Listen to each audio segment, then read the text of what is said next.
Hello everyone. Today I'm at Sunderland Cemetery in Grangetown in Sunderland. I've come to tell a story. It's a really sad story, so if you've had a bad day or anything like that, it's probably not the best particular video to watch, but it's a true story about a Sunderland man and his life and some other people as well. So it's a lovely afternoon. Before I go to a certain spot, I just want to have set a bit of a background to this particular story. James Neilson was a Sunderland man. He was the son of James Neilson and Mary Ann Neilson. His father was a diver and lived at Diver's House down near the docks. Around 1910, when he was about 18 years old, James left to go to South Africa to try and make his fortune and have a different life out there. So he went to the Transvaal, and he was a Wesleyan Methodist preacher, and he was quite good at gold mining. And while he was out there, he met an English girl, and she was called Dinah Nicholson Owen. Her family had gone to South Africa from Cumberland as well.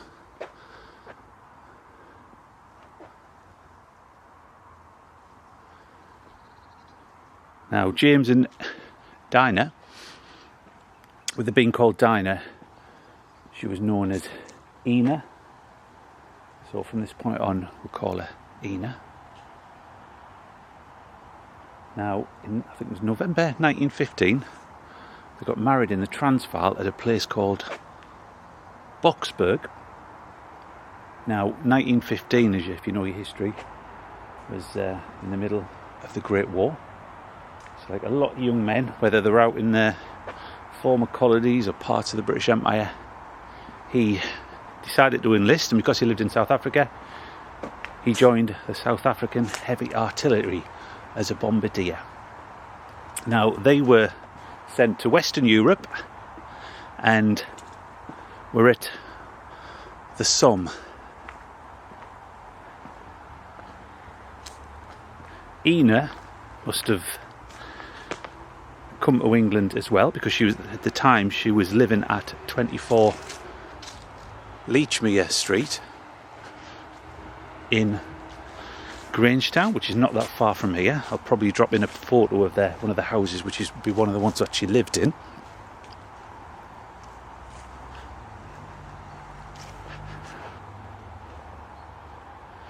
A lot of people who'd gone abroad would come back to Europe during the war.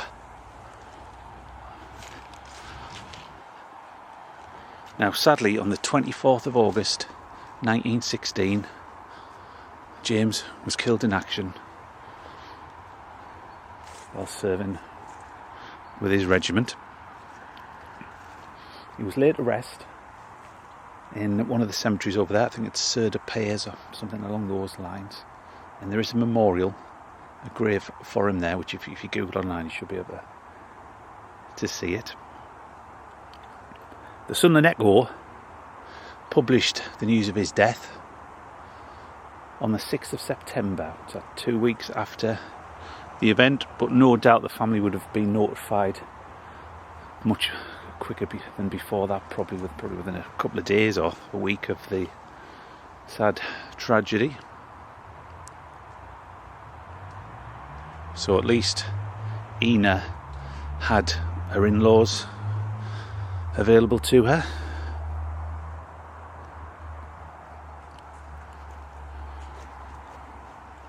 But sadly, the 24th of August, that wasn't the end of the tragedy for Ina. She was pregnant, and on that day she gave birth to an infant that didn't survive. So on one particular day she'd lost her husband and a child.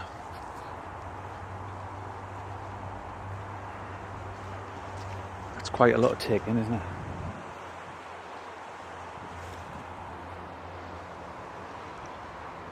that's not the end of the story, sadly.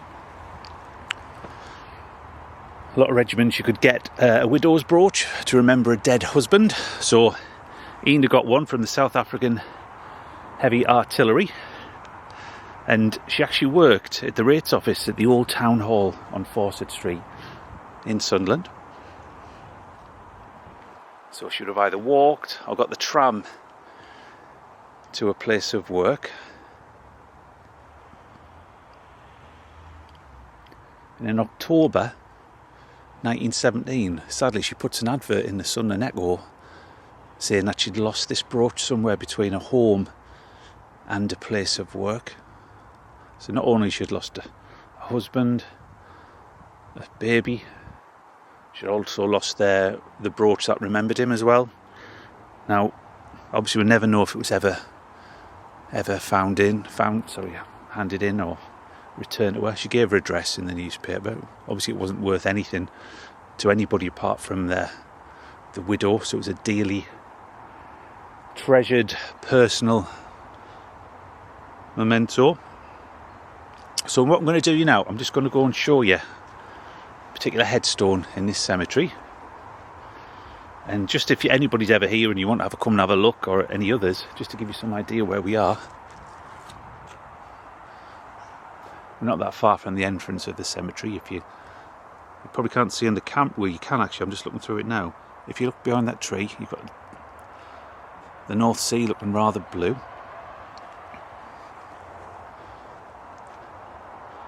And we're not that far from the Southern Cemetery chapel here. I'll just have a look for that particular headstone that I want to show you. I think, oh, there it is here. Right, so I'm just going to read it here.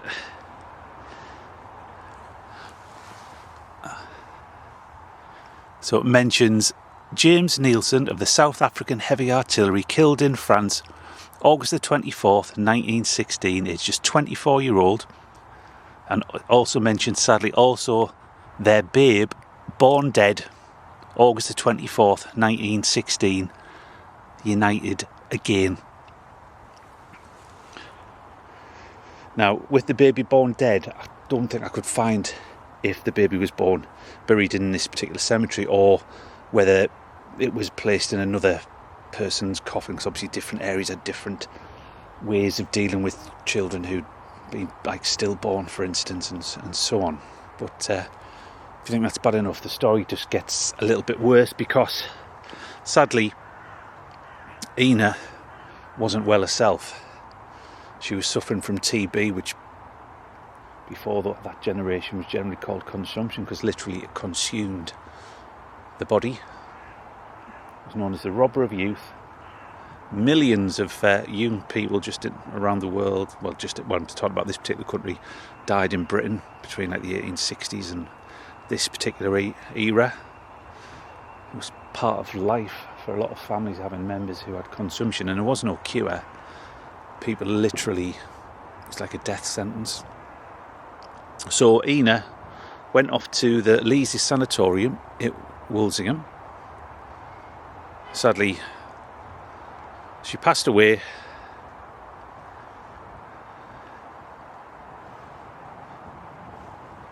on October the 19th, 1919, in her 24th year.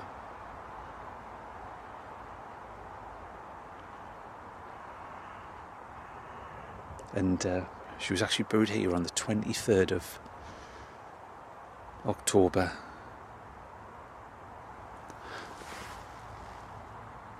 I should know that. 1918. There was a funeral service was held at a nearby Wesleyan Methodist chapel, and so it's the 23rd. She was laid to rest here. So literally in the space of, from August 1916 to October 1919, just over 3 years, James, Ina and Babe had all gone. So there's the particular headstone that was erected for them. And I'll just read the full transcription. Sadly, some of the lettering's starting to come off. It looks like it's either some sort of lead or something like which is placed on there. So in loving memory of our dear Ina, who died October the 19th, 1919 in her 24th year, beloved wife of Bombardier James Nielsen, South African heavy artillery, and killed in France August the 24th, 1916, aged 24 years. Also their babe, born dead August 24th, 1916, and then at the bottom, simply united again. So they were all reunited. So I believe it's just Ina who's laid to rest. A sad story, but probably replicated among many families around that particular area. If you probably think how many servicemen died, and then within a couple of years probably a wife had passed away, and such loss for a young couple. There is going to be some pictures in this particular video. There is one of James. I've never seen one of Ina. There's bound to be one somewhere else. Some probably have it on the family tree of probably some distant relation, and they would have had pictures taken there. So just want to dedicate this particular video to Ina, James and Babe. I'm just